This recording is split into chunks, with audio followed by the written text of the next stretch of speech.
வணக்கம். இன்னைக்கான கிளாஸ்ல நம்ம பார்க்க போறது என்ன அப்படின்னா, வினை கட்டுப்பாட்டு காரணி அல்லது அளவு காரணி அப்படின்னு சொல்லுவோம்.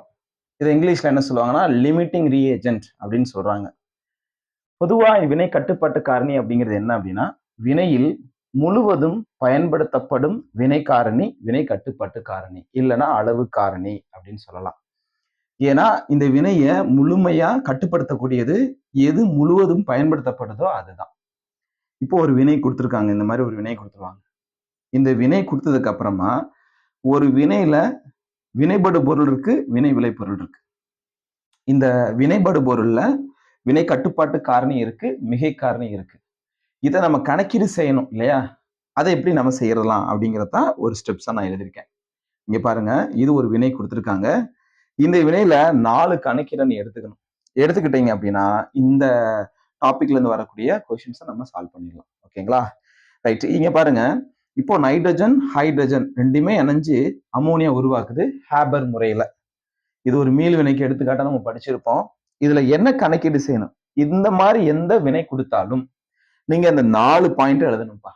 என்ன? First mole. மோல் அப்படிங்கக்கூடியது நைட்ரஜன் மற்றும் ஹைட்ரஜன் இந்த ரெண்டுமே எவ்வளவு மோல்ஸ் அப்படிங்கிறத கொடுத்துருவாங்க.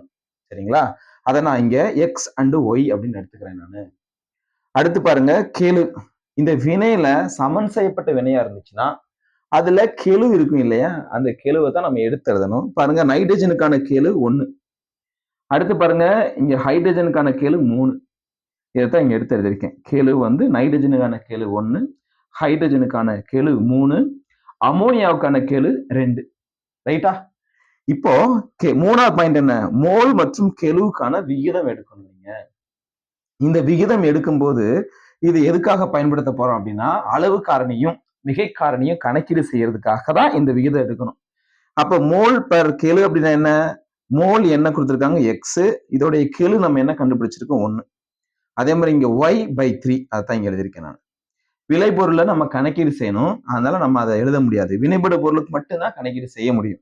4வது பாயிண்ட் என்ன அப்படின்னா, மோல் மோல் கணக்கீடு. ஏன்னா வினைபடு பொருட்களுடைய மோல் எண்ணிக்கையும் வினை விளைபொருளுடைய மோல் எண்ணிக்கையும் நம்ம சமன்படுத்துறோம்.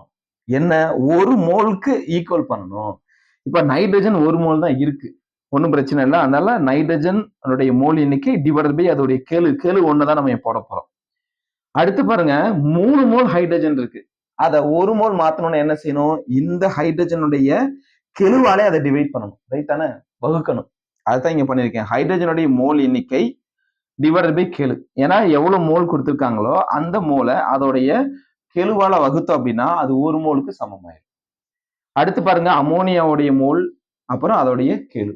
இதெல்லாம் எதுக்காக அப்படின்னா, கெழுக்கு அதாவது மோல் வினைபடு பொருள் மற்றும் இணைவிலை பொருளுடைய மோல் எண்ணிக்கையை நம்ம என்ன பண்றோம்? சமன்படுத்துறோம். இது ஒரு மோல், இது ஒரு மோல், இது ஒரு மோல், அவ்வளவுதான். இந்த 4 பாயிண்ட் நீங்க எழுதுனதுக்கு அப்புறமா அடுத்து என்ன செய்யலாம்? அளவு காரணி மற்றும் மிகை காரணியை கணக்கீடு செய்யலாம். இப்ப அளவு காரணி எப்படி கணக்கீடு செய்யறது? அதுதான் இங்கிலீஷ்ல லிமிட்டிங் ரீஏஜென்ட் அப்படின்னு சொல்லுவாங்க. மோல் மற்றும் கெழுவை நம்ம இங்க விகிதப்படுத்துறோம் இல்லையா? அப்படி எடுக்கக்கூடிய விகிதப்படுத்தக்கூடிய மதிப்புல குறை மதிப்பு வரலாம். அப்படி குறை மதிப்பு வந்துச்சுன்னா அதுதானே அது அளவு காரணி. அதே மாதிரி பாருங்க, மிகை காரணி என்ன? அந்த மாதிரி மோல் மற்றும் கெழுவுல நம்ம விகிதம் எடுக்கும்போது மிகை மதிப்பு வரலாம். இதோட ஒப்பிடும்போது இது அதிகமான மதிப்பா இருக்கும். அப்படி இருந்தா அதுக்கு பேர் என்னது? மிகை காரணி. அப்ப இங்க பாருங்க, 2 வினை படுபொருள் தான் இருக்கு. ஒண்ணு என்னவா இருக்கும்? மிகை காரணியா இருந்தா இன்னொன்னு அளவு காரணியா இருக்கும். ஏன்னா இந்த 2 மதிப்புமே ஏதோ ஒரு வகையில ஒண்ணு அளவு குறைவாகவும் இன்னொன்னு அளவு அதிகமாகவும் இருக்கும். அப்ப எது வந்து கம்மியான மதிப்பா இருக்கோ அதுதான் அது வினை கட்டுப்பாட்டு காரணி.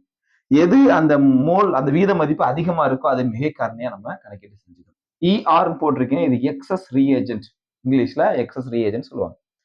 சரி, இப்போ இந்த இதை நீங்க கணக்கீடு செஞ்சுக்கலாம் இப்படி. அப்புறம் இந்த மோல் மோல் கணக்கீடு மூலியமா நம்ம என்ன பெனிஃபிட்? இதுல இருந்து வரக்கூடிய கொஸ்டின்ஸ் எப்படி இருக்கலாம்? நம்ம எந்த அந்த மோல் மோல் அனாலிசிஸ் எடுக்கறனால என்ன யூஸ்? அதை நம்ம பார்க்கணும். இங்க பாருங்களேன், இதோடைய பயன்களை பாருங்க. 1, அளவு காரணி மற்றும் மிகை காரணியை கணக்கிடுதல். இந்த விகிதத்தை பயன்படுத்தி அளவு காரணி எது, மிகை காரணி எதுன்னு கணக்கிட்டுக்கலாம். 2வது பயன் என்ன? விளைபொருளின் மோல் மற்றும் நிறை கணக்கிடுதல். கிடைக்கக்கூடிய விளைபொருள் இருக்கு இல்லையா? இது எவ்வளவு மோல்ஸ் கிடைச்சிருக்கும், இல்ல எவ்வளவு நிறை கிடைச்சிருக்கும், இல்ல எவ்வளவு கன அளவு கிடைச்சிருக்கும், இதெல்லாம் நம்ம கணக்கீடு செஞ்சுக்கலாம். அதே மாதிரி 3வது பாயிண்ட் பாருங்க, மிகை காரணியின் பயன்படுத்தப்பட்ட அளவு. இப்ப மிகை காரணி வந்து நிறைய இருக்கு, அதான் மிகை காரணி. இதை வந்து எவ்வளவு பயன்படுத்தணும் அப்படிங்கிறதும் மற்றும் மீதமுள்ள மோல் மற்றும் நிறையை கணக்கிட முடியும். அப்ப மீதம் எவ்வளவு இருக்கும், ஏன்னா பயன்படுத்தினது போக மீதம் எவ்வளவு இருக்கும் அப்படிங்கிறதையும் என்ன செய்யலாம், நம்ம இந்த மோல் மோல் கணக்கீடை பயன்படுத்தி நம்ம கால்குலேட் பண்ணிக்கலாம். இதுதான் அதோடைய பயன்கள். ஓகேங்களா? ஸோ அடுத்து இதுக்கான ஒரு கொஸ்டின் நம்ம பார்க்கலாம். ஒரு கேள்வியை எடுத்து அதுக்கு எப்படி இந்த அளவு காரணியை பயன்படுத்தி இதை நம்ம சால்வ் பண்றதுங்கிறதையும் பார்க்கலாம். ஓகேங்களா? தேங்க்யூ.